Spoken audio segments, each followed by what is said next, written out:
Thank you for coming to do this. My pleasure. Excellent. It's a Schumann year. What a great piece to celebrate Schumann with. But you play so much repertoire: new, old, Ives, Bach, Beethoven.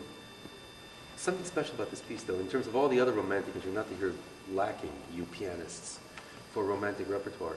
There is still something really mercurially creative about this piece, I think. Mm-hmm. Not all of his pieces work so organically well. What is it about this piece playing for you that makes it special? It's interesting. He's one of the more successful sonatas. He often had trouble writing long stretches of music. He was a master of the miniature. Right. But the whole first movement, you're right, it unfolds like this kind of perfect, organic exploration of the consequences of the original idea. And it doesn't happen in a predictable way at all. It's very well. The opening is so. Well, there was the original opening, which is totally different. Oh, really? Much more planned out. Yeah. It's much less interruptive. It's much more. And right. And this sounds like, the orchestra comes, bam, and then you're off to the race with this. What? And then all of a sudden we're in this completely different. It's like this explosion of madness. Right. At the beginning. It's pretty amazing. But the It theme is grabs the quite. ear. It does grab the ear. Yeah. It's so simple in a way. The basic material is so. Songful. Yes. There's not that much mucking about. No. And then what develops out of that is pretty incredible. Rhythmically also, I think. Yeah, well, the way that you have the idea,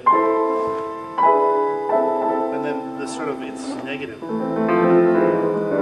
The bass, because the melody's always up the top of the piano, and then the bringing of the bottom register into the singing, sort of cello singing of the cello-ish singing, and then out of that something actually quite different also. But somehow it all makes perfect sense. Yeah. And there's something very sort of, like you say, cello-y and clarinet-y about the orchestration.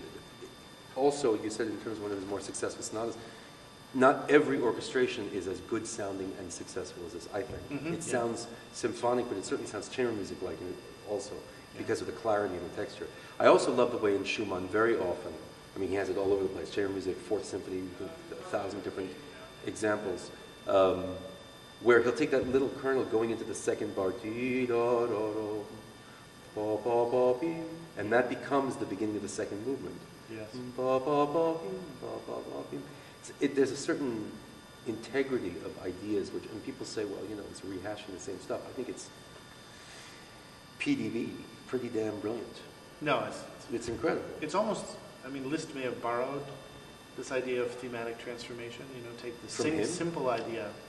Well, he certainly didn't get it from nowhere. Right. He must have heard, and this is a particularly, You don't think he was capable of original thought? Maybe not to that extent, no. The way that initial idea becomes every theme, basically, in the first movement. Right. And every permutation of it, kind of different mood applied to it. Who was it who said genius is seeing something? Or having one idea? No, it was there's a phrase, genius is seeing something, or seeing, looking. I have to look this up. Now I sound like a moron because I can't remember the person who quoted it. But there was this idea, like, you have this one little glimmer of a concept, and all of a sudden, the aha moment, the thing. And that, I think, is evident in Schumann. What about rhythmically? Do you think it's more difficult? Like, the third movement has all this rhythmic displacement, sort of. Well, he loved that sort of thing. Right. But this is one of the great. But as a pianist, a giant himiola. as a giant, Like for isn't that a children's book? The Maybe, giant maybe. himiola. I should get that for my daughter. Pianistically, it's not the easiest concerto to make sound effortless. Mm-hmm. Right. And yet, it should sound transparent and tripping the light fantastic. Is there a special challenge, you think, as opposed to other, like a Mendelssohn concerto, a Liszt concerto, other sort of European middle century concerto that makes this one a special challenge? I don't know. I always felt a kind of affinity to this one. And I found... Have you played it a lot? I have played it a lot, and I find it's... Maybe it is a little tricky, but it's not... Well, you make everything sound easy. I'm not putting you on the spot to say, oh, this is especially difficult. I'm just thinking, you play so much repertoire, right? So every time you come to a different piece, you've got this set of, like whenever we approach a piece of music, it's like, oh yeah, there's this stuff that you have to worry about. Yeah. And it's a whole package, right? There's the stylistic thing, the timbre, the sound quality, But here, there's a special. For me, the special thing that I need in this piece is always imagination. I'm just kind of allowing the flow of the imagination, of my own imagination. And it's a piece that particularly I don't try to nail down exactly how I'm going to play it each time, because there are long passages in the first room. It transitions from one idea to another, and depending on the smallest nuance of how you play a certain note or how you arrive at a harmony, it changes the whole way you decide to make your way back. Wait, forth. yeah. That's an And interesting thing. But you're known for that kind of music making, not that it's willful or undisciplined, on the contrary, but that it leaves a lot of flexibility for inspiration at the moment to see where something can bring you into a slightly different direction, make a different color, have a different emotional response to wherever you're playing. That's a very cool thing with you.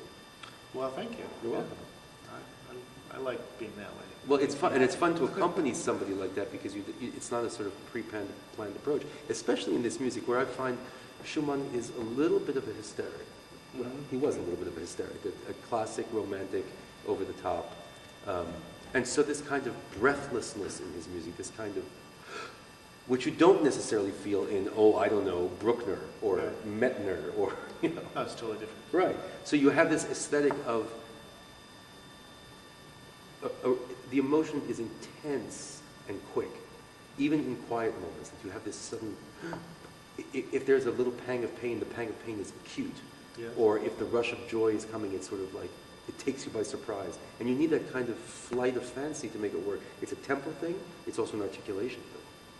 Yeah, it needs, that turning of the dime and that sense of, Clarity. I played this since I was a little kid, so. Aren't we still little kids? I think I've we're tried to young. be We are young. There's definitely a kid, like the whole last movement is so child playing kind of Yeah. feeling through the whole, there's barely a cloud. And that's rare for Schumann also, right? It is. Like I said, tortured soul. You play a lot, you carry a lot of repertoire every year. I do. You do. It keeps you fresh or it makes you exhausted? It makes me exhausted. But sometimes it keeps me fresh. Yeah, it depends. It's exciting.